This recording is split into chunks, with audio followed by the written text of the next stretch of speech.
여러분 그간 평안하셨습니까? 예. 우리가 지난번 그 5강에서 그 이승만의 어린 시절, 그러니까 1875년부터 1893년 그 4년의 과거 경장 때 과거제 폐지 전까지, 그래서 이승만이 계속 과거 시험을 보다가 떨어졌다는 것까지 말씀드렸었죠.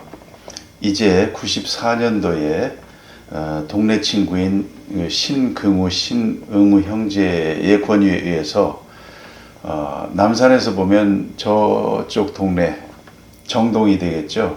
거기에 배재학당이라는 곳이 있는데 거기 가서 한번 공부를 해봐라, 이런 권유를 받게 되죠. 그 배재학당에 들어가서 이승만이 기독교인이 됩니다.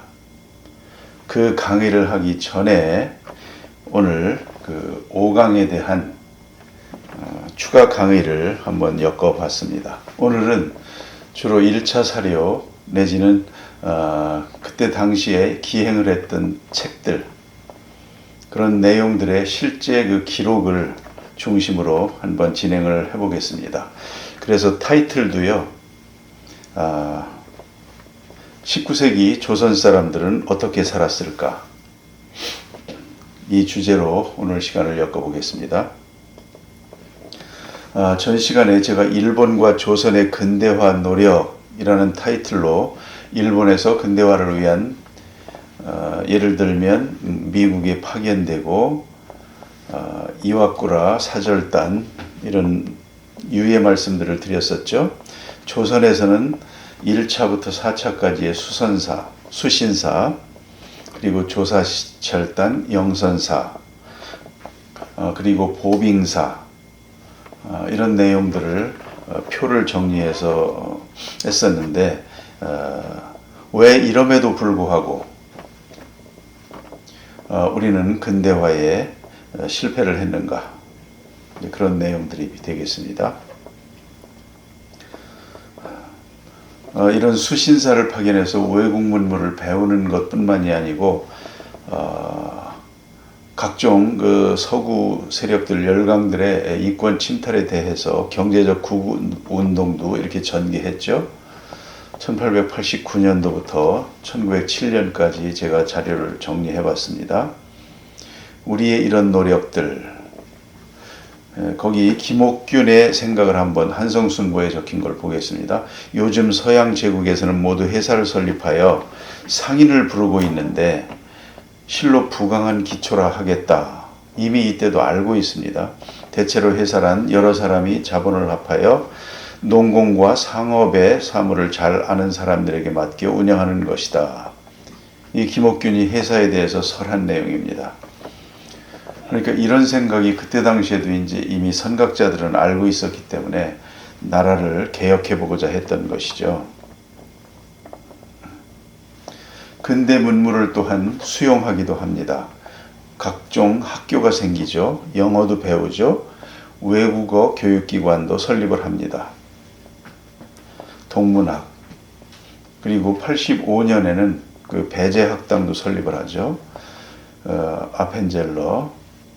그래서 이 배재학당이나 그 다음에 86년에 이화학당, 이런 학당들이 선교사들에 의해서 설립이 되고, 정부 차원에서는 86년에 유경공원이라는 걸 설립해서 미국인 강사를 초빙해서 영어, 수학 등 근대 학문을 배우는 이러한 노력들을 하게 됩니다. 그래서 세월이 흘러서 이제 갑오개혁으로 이렇게 이어지죠. 그러면 이제 이런 노력들, 다음 시간에서는 이런 학당들에서는 그러면 구체적으로 어떤 과목을 배웠고 강사진은 어땠고, 이런 내용들을 좀 한번 보겠고요. 그 오른쪽에 한번 읽어보겠습니다. 지금은 지혜와 재주가 날로 발전하여 선박이 전 세계를 누비고 전신이 서양까지 연결되었으며 공법을 제정하여 국교를 수립하고 학만을 축조하여 서로 교역하므로 수레와 의복, 기계의 사용에 있어서도 그 기술이 1만 가지이니 세상 일에 마음을 둔 사람이라면 몰라서는 안 될 것이다. 이게 한성순보의 83년도에 이런 기사가 나옵니다. 알고 있었습니다. 독립협회의 인권사상, 백성마다 얼마만큼 하느님이 주신 권리가 있는데 그 권리는 아무도 빼앗지 못하는 권리다. 이게 이제 97년에 독립신문에 났던 기사고요. 하느님이 세계 인류를 낳으실 때에 사나이나 아낙네나 사람은 다 한 가지라. 여성도 남성의 학문을 교육받고 여성도 남성과 동등권을 가져. 이게 독립신문에 나왔던 기사입니다. 열강은 경제적 침략을 합니다. 76년 강화도 조약에서 부산이 개항되고 80년에 원산, 이렇게 돼서 82년에 조청상민 수륙무역장정이 생기죠. 이모군란 때. 그리고는 이제 10년간 청나라의 속국 비슷하게 원세계가 와서 고종을 섭정하게 되는, 이승만의 표현대로 하면 잃어버린 10년을 지내게 됩니다. 오른쪽 그림에 보면 청상인 거류지가 오늘날 명동 일대를 다 가지고 있죠. 그리고 명동성당을 저축을 해서 오른쪽 그 빨간색 부분이 일본 상인들이 거류했던 지역입니다. 일전에 말씀드린 대로 이들이 점점 청일전쟁 승리하고 이러면서 왼쪽에 청상인 거류지까지 다 차지하고 명동을 개발하게 되는 것이죠. 열광의 이권 침탈을 표로 정리해 봤습니다. 84년도부터 많기도 하죠. 이런 부분들이 특히 1896년부터 97년 초, 이때에는 고종이 아관파천 당시입니다. 그때 고종이 러시아 공사관에 있으면서 이권들을 많이 넘겼습니다. 그 넘기고 난 대가가 국고에 쌓였을까요? 황실 금고에 쌓여 있었을까요?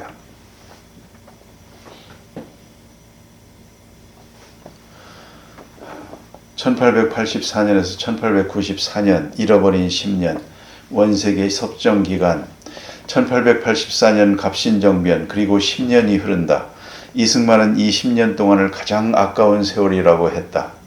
조선왕조가 개혁할 수 있는 찬스였는데, 서양과 개방을 했으면 조선왕조가 거듭날 수 있는 황금의 기회였는데 그걸 놓쳤다는 것입니다. 이승만의 고종에 대한 인식입니다. 게으른 뱅이요 무능한 사람, 밤에는 무당 광대들을 불러 질탕이 놀고 낮에는 늘어지게 낮잠을 자는 습관을 가진 사람. 그랬다고 하죠. 고종이 항상 점심때 일어나서 결제를 했다고 하죠. 유일한 즐거움은 광대의 소리를 듣는 것으로 육잡이기만 잘해도 참봉을 준다. 벼슬을 어떻게 주는지의 일단을 알 수가 있습니다. 언더우드 선교사도 증언합니다. 질투와 탐욕으로 가득한 정치바람이 강한 입김으로 작용하기 때문에 답안지가 공정하게 평가되지 못하고 수험생들의 눈앞에서 무거운 돈다발이 오고 가야 했다. 사람들은 전적으로 정치적 인맥에 의하거나 또는 돈지갑의 두께에 따라서 그 지위가 바뀌었다. 이승만이 유력함에도 불구하고 8년 동안 11번 쳤다고 그랬나요? 과거를 그렇게 많이 떨어졌던 이유이기도 했던 것 같습니다. 대원군이 10년간 쌓아놓은 국부를 1년 만에 탕진한 여자. 나는 조선의 국모다. 이렇게 평가가 다릅니다. 계몽군주다. 매국노 고종이다. 이렇게 평가가 다릅니다. 전 근대 조선은 삼정문란, 지도층의 무지, 매관매직, 국고탕진, 무당을 섬긴 일, 이런 일들이 고종시대의 키워드의 한 부분을 차지합니다. 쓸쓸하죠? 자, 기록을 통해 보는 한국 근대화 시기, 19세기 조선 사람들은 어떻게 살았을까? 이 1차 사료를 다 뒤져보려면 굉장히 어렵죠. 한자를 또 읽을 수도 없고, 그거를 함재봉 교수가 한국 사람 만들기라는 책, 아주 두꺼운 책에서 꽤 많이 실어 놓았습니다. 제가 그 중에 일부를 발췌해서 오늘 읽어보고자 합니다. 첫째로 정약용, 다산 정약용의 애절량입니다. 노전마을 젊은 아나 그칠 줄 모르는 통곡소리, 현문을 향해 가며 하늘의 울부짖길, 쌈터에 간 지아비가 못 돌아오는 수는 있어도 남자가 그걸 자른 건 들어본 일이 없다네.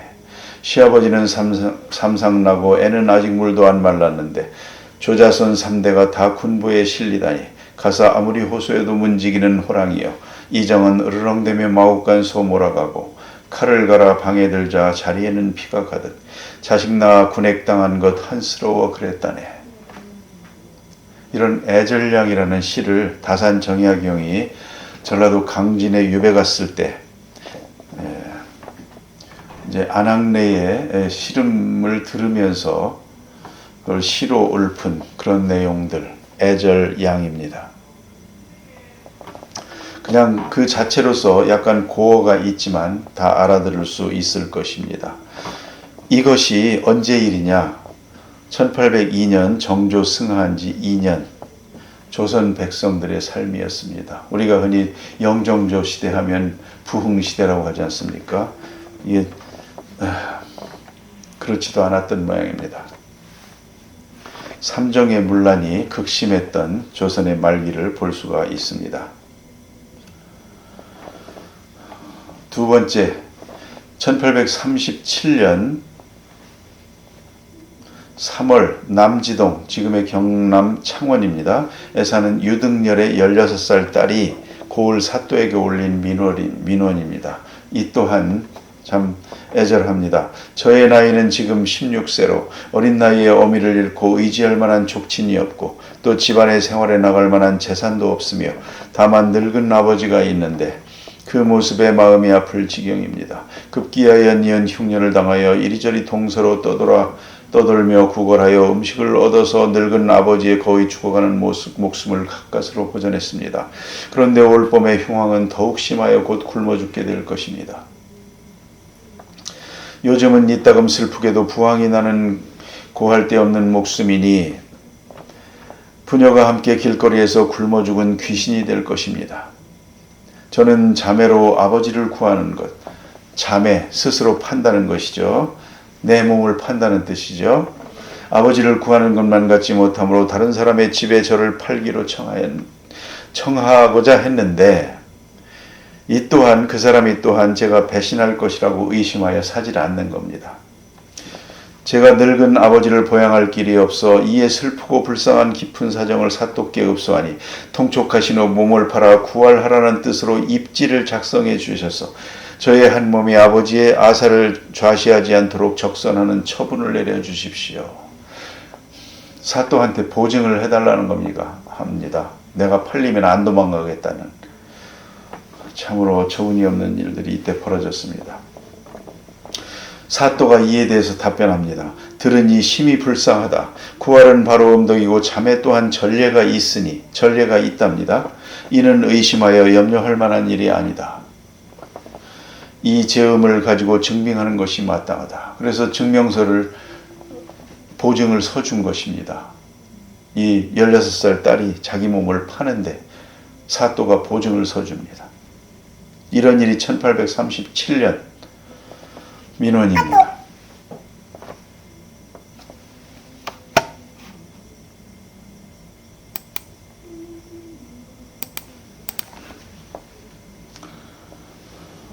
자매 확인증에 글을 읽어보겠습니다. 뭐라고 써 있는지요? 이 명문하는 일은 제가 이번에 큰 흉년을 당해 춘궁이 심하여 부모를 살릴 길이 전혀 없으므로 만부득이 저를 전문 13냥으로 쳐서 수대로 받아 부모를 살리고 저를 의 사람에게 법률에 의하여 후소생과 함께 관의 입지에 따라 영영 자매하니 뒤에 친족들이나 자손 중에 만약 잡담하는 이가 있거든 이에 대해서 이의를 달지 못하게 하는 문구까지 있죠. 이 문서를 가지고 관에 가요 고하여 변증하라 이 말이죠. 영원히 내 몸을 팔고 후에 후손들 중에 잘 되는 사람이 있어서 그거를 취소하려고 하면 그것까지 막는 문장이 들어가 있습니다. 공양미 300석에 자기 자신을 팔아넘기는 딸 심청전 어떻게 나왔을까요? 나올만 하죠. 청전 유통 금지령이라는 것을 고종이 1874년 1월 6일에 내립니다. 이때는 고종이 친정을 시작한 해죠. 첫 명령이 청전 유통 금지령이랍니다. 청전을 당초에 통용한 것은 그렇게 하지 않을 수 없었던 일이었는데 지금에 이르러 돈이 천해지는 것이 하루하루 더 심해져 지탱할 수가 없다고 한다. 백성들의 정상을 생각하면 비단옷과 쌀밥도 편치 못하니 즉시 변통하는 것 역시 그렇게 하지 않을 수 없는 일이다. 지금부터는 청전의 통용을 한결같이 협파하고 묘당에서 삼혈령으로 팔도와 사도에 행회하라. 고종이 친정을 시작하고 첫 번째로 한 일이 바로 이 일이랍니다.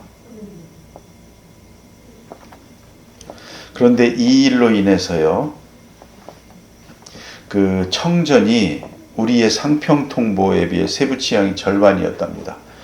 그렇다 보니까 관리들이 그 대신 값은 똑같답니다. 그러니까 관리들이 월급을 전부 상평통보로 가져가는 겁니다. 나라에는 국고에는 청전만 쌓이게 됩니다. 이렇게 돼서 인플레이션이 유발하자 청전 유통 금지를 내린 것입니다. 그런데 말입니다.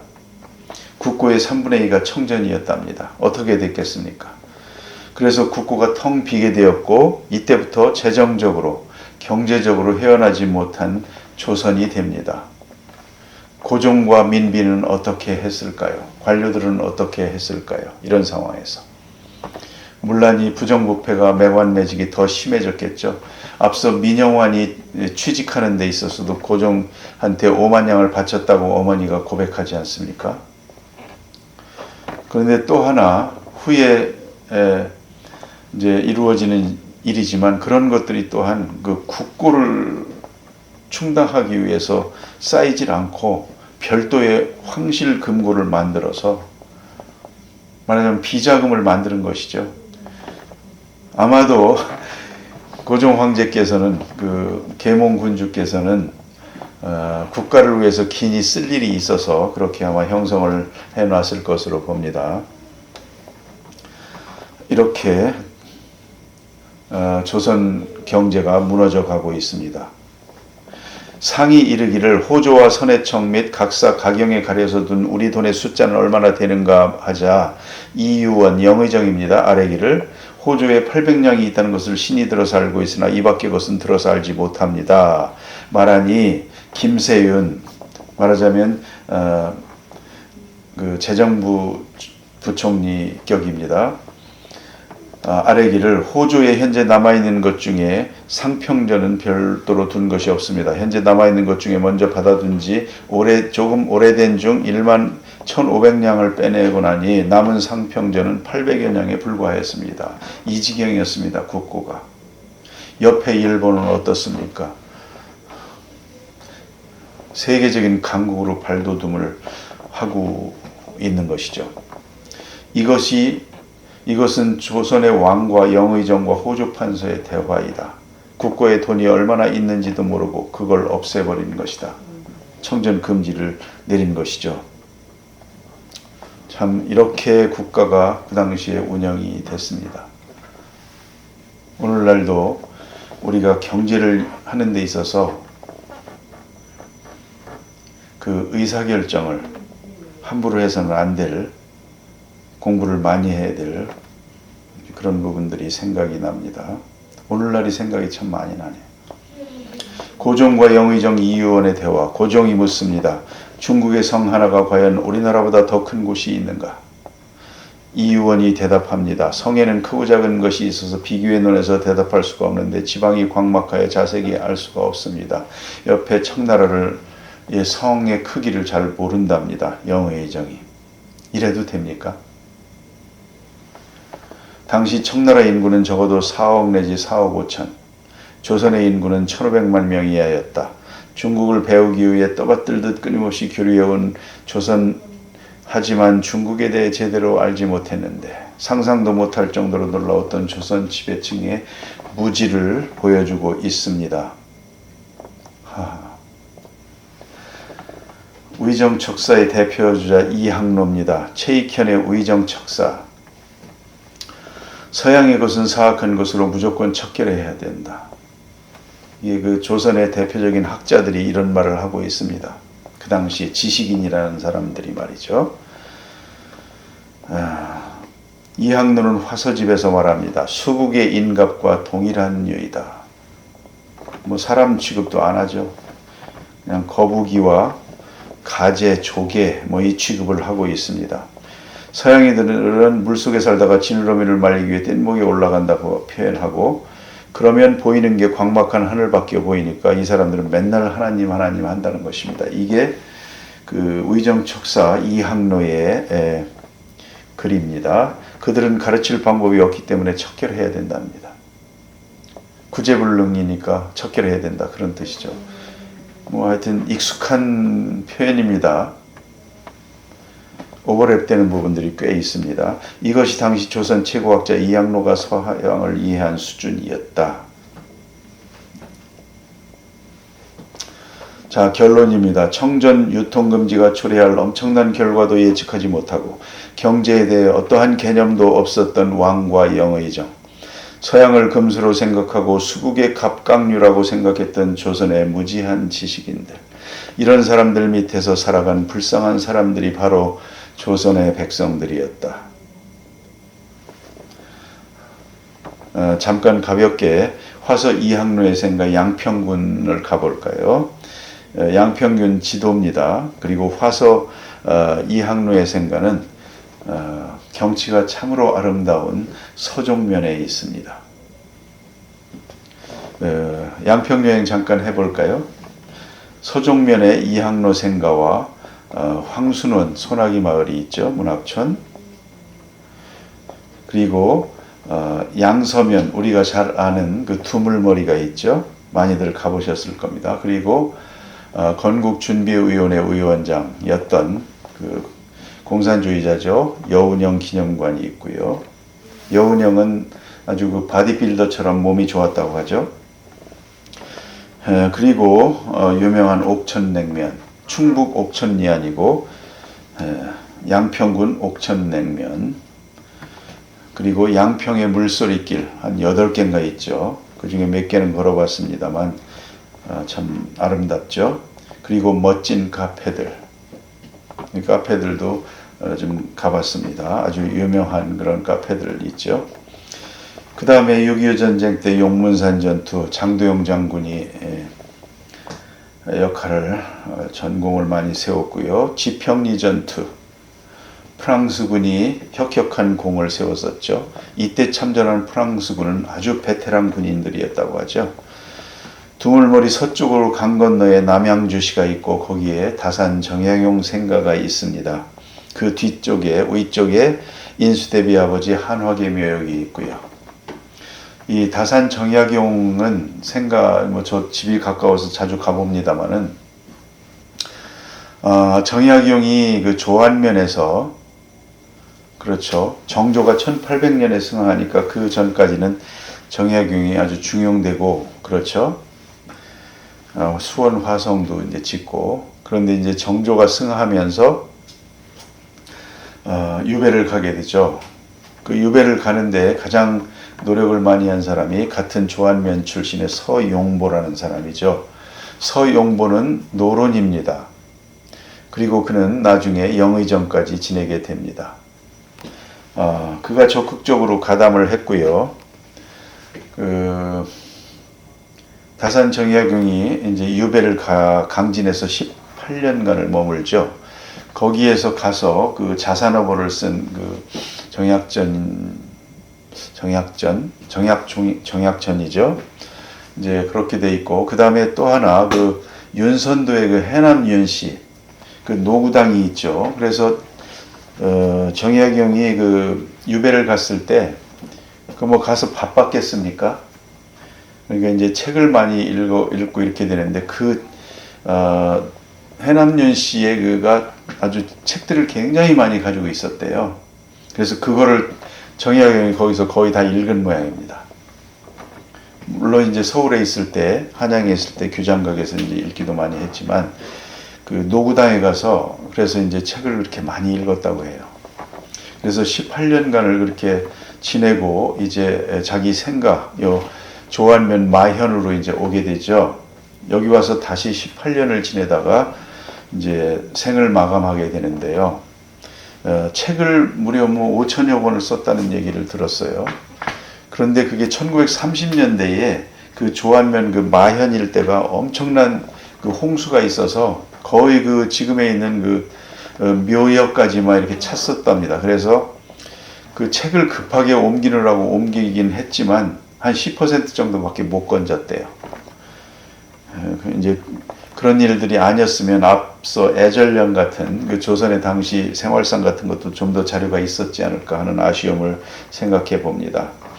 그 화서 이항로의 생각의 양평군에 대해서 잠깐 한번 생각을 해봤습니다. 19세기 조선의 사회상을 하려면 선교사들, 특히 가톨릭 천주교 신부들 읽어봐야 되죠. 프랑스인 사제들이 선교 활동을 하면서 매일 작성했던 보고서가 있답니다. 이것을 그 샤를르 달레 신부가 한국 천주교회사라는 것을 1874년에 출판을 하고 거기에 많은 내용들이 나와 있습니다. 다블리 주교의 보고서, 정직한 관리란 조선에서는 거의 알려지지 않은 존재다. 가난한 사람들은 가여운 삶을 산다. 그들은 정기적으로 세금을 내야 할 뿐만 아니라 관리, 밀수꾼, 경찰, 군인, 여기에 매년 겨울과 봄이 되면 출몰하는 도적대에게 돈을 바쳐야 한다. 조선 사람들이 소위 게으르다고 하지만 이는 사유재산권이 불안하기 때문에 나타나는 자포자기 현상에 불과하다. 조선의 정부는 도둑질을 위한 장치에 불과하다. 이렇게 쓰고 있습니다. 잘 알죠, 여러분이 비숍 여사, 조선과 그 이웃들이라는 책에서 또한 당시에 조선을 기행하면서 했던 내용들, 기록한 내용들, 굉장히 이제 초라하게 묘사가 돼 있죠. 한양에는 예술품이 없으며 뭐 이렇게 돼 있어요. 도서관도 문학도 없으며 종교에 대한 무관심이 어느 때보다 심하여 사원을 남겨놓지 않는다. 서원도 다 없애죠. 반면에 아직도 조선 사람을 사로잡고 있는 미신 때문에 묘비 하나 남은 것이 없다. 한양에는 묘비가 있질 않죠. 조선 왕조에서는 한양 궁으로부터 100리 이내에는 왕릉 이외에는 이제 왕릉만 쓸 수가 있었죠. 그러니까 일반인의 묘는 쓸 수조차 없었죠. 그리고 100리 밖에 바로 붙어서 이제 양반이라든지 이제 일반 그 왕족이 아닌 사람들의 묘를 쓸 수 있겠죠. 거기가 그래서 뭐 파주, 양주, 남양주, 성남, 수원, 안산, 인천. 저도 이때 당시에 옛날 그 조상들 묘를 한번 제가 몇 년 전에 답사한 적이 있었는데요. 전부 이렇게 묘지가 그렇게 돼 있더라고요. 그래서 묘비가 있을 리가 없죠. 그 다음에 조선의 교육에 대해서 얘기하는데 참 중국 글자, 중국 고전, 중국의 현인들과 신화, 중국 책 뭐 그것만 공부를 했던 모양입니다. 조선 특유의 문학이란 존재하지 않는다. 중국식 사고, 중국 문자, 조선어는 원시적인 수준에 머물러 있다. 유명한 작가나 시인들은 자신들의 언어를 사용하지 않는다. 조선어로 된 인쇄물은 찾아볼 수가 없다. 책방이 2개는 있었답니다.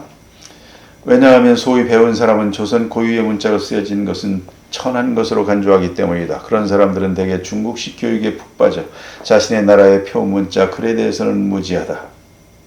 이렇게 쓰고 있습니다. 그러면 그때 조선에서는 조선의 그 지식인들은 무엇을 배웠을까요? 이거는 그 영남학파와 함께 그 조선 유학의 한 대표적인 파인 기호학파의 유학에서 커리큘럼입니다. 이것은 소론, 윤증의 그 소론 계열에서 배웠던 입니다. 어려서는 이제 천자문, 동몽선섭 이런 걸 배우죠. 이제 율곡의 이제 후예들이니까. 그리고 이제 순서가 그렇습니다. 소학 배우고요, 대학 논어 배우고요, 맹자 중용 배우고요, 시경, 서경, 역경, 춘추, 근사록. 소경, 사서들 읽고 그 다음에 자문집 한시. 그야말로 중국책, 중국 그렇죠. 그거를 이렇게 서당을 지어놓고 그냥 자기들끼리 배운 겁니다. 양반들만. 도남서원입니다. 노론의 근거지. 김장생, 김집, 우암, 송시열, 권상아. 대청마루가 아주 시원하죠. 이거는 명제 윤증고택, 소론의 영수였죠. 담이 없습니다. 노론이 하도 경계를 해서 다 봐라. 누가 드나드는지. 그래서 담을 없앴답니다. 그러면 찾는 사람들은 있고 하면 이렇게 해서 아주 근사하죠. 이 항아리들이. 자, 윌리엄 스크랜튼 이제 선교사입니다. 조선에서 진료를 시작하면서 기록한 조선의 의료 상황을 또 기록하고 있습니다. 조선에서는 집안에서 운명하지 못하는 것을 대단한 불행으로 여기고 있습니다. 이게 다 우리 부모 세대만 해도 다 집에서 장례를 치렀죠. 병원에서 이렇게 치르는 것이 그렇게 오래된 일도 아닙니다. 그래서 이제 그 의료 상황의 심각성을 쭉 기록을 하고 있고요. 여기 보면 19세기 조선 사람들의 평균 수명이 얼마였을까? 남자는 23세, 양반 기대 수명이 25세였답니다. 의외로 짧죠. 그 당시에 20세까지 살아있던 조선 사람의 기대 수명이 18세기에는 35세, 19세기에는 31세, 40을 못 넘겼답니다. 다. 조선 말기에 좋은 풍습이 생긴 이유가 그것이라고 하고요. 또 일찍 결혼해서 자식을 되게 5명 이상 낳죠. 거의 반은 죽습니다. 아마 제 나이 세대만 해도 그런 것들을 알게 될 것입니다. 형제들이 많고 중간중간에 빈 곳이 있어요. 그 출생한 연차의 차이가 큰 그런 경우는 이런 일들이 이제 있을 가능성이 크죠.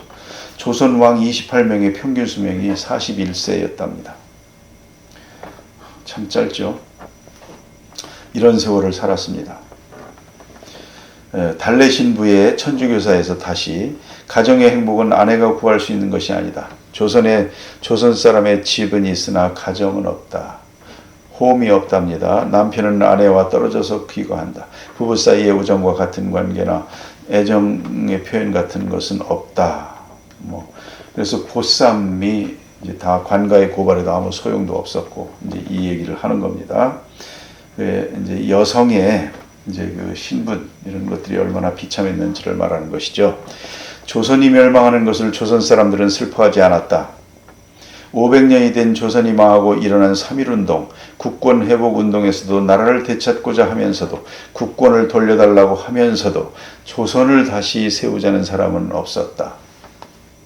언젠가는 나라를 되찾을 것이다. 그렇다면 조선이 아닌 어떤 나라를 세울 것인가? 어떤 나라를 세울 것인가? 기독교의 나라를 세울 것인가? 소비에트의 나라를 세울 것인가? 아니면 일본식 근대국가를 본받을 것인가? 아니면 청나라식 근대국가를 본받을 것인가? 여기에 따라서 5사람의 한국 사람을 이제 분류해서 그 시대의 근현대사를 알아보는 것이죠. 친미 기독교파 이승만 5강에 추가된 영상으로 5-2를 만들어 봤습니다. 5-3, 4 이렇게 해서 몇 개 더 만들어야 될 것 같아요. 그리고 나서 이제 6강 6 이승만이 기독교인이 되다 배제학당으로 들어가겠습니다. 1894년이 되겠습니다. 이상으로 이번 시간을 마치겠습니다. 수고하셨습니다. 감사합니다.